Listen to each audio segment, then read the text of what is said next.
بسم اللہ الرحمن الرحیم۔ پیارے دوستو، آج ہم آپ کو ایک سچا واقعہ بتانے والے ہیں۔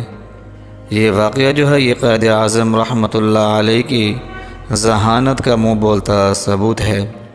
قائد اعظم جب لندن یونیورسٹی میں تعلیم حاصل کر رہے تھے تو ایک پروفیسر جن کا نام پیٹرز تھا ان سے شدید نفرت کرتے تھے۔ ایک دن پروفیسر ڈائننگ روم میں لنچ کر رہے تھے تو محمد علی جناح بھی اپنی ٹرے لے کر اسی ٹیبل پر بیٹھ گئے۔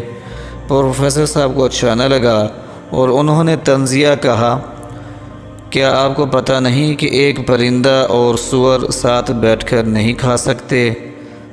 پیارے دوستو، قائد اعظم کی ذہانت آپ ملاحظہ کریں۔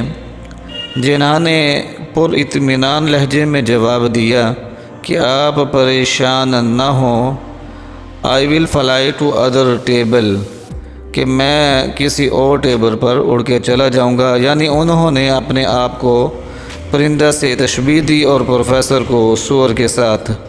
جناح کے اس جواب پر پروفیسر صاحب کو بہت غصہ آیا اور انتقام لینے کا فیصلہ کر لیا۔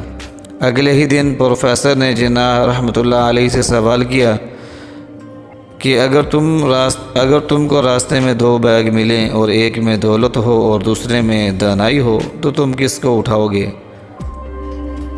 جناح نے بغیر کسی ہچکچاہٹ کے جواب دیا کہ دولت۔ جناح کے اس جواب پر پروفیسر نے طنزیہ مسکراہٹ کے ساتھ جواب دیا کہ میں تمہاری جگہ ہوتا تو دانائی والے بیگ کو اٹھاتا۔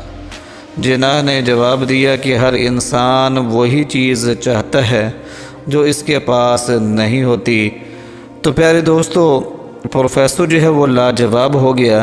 یہ واقعہ جو ہے یہ قائد اعظم رحمۃ اللہ علیہ کی حاضر دماغی کا ایک ثبوت ہے، ان کی ذہانت کا ثبوت ہے۔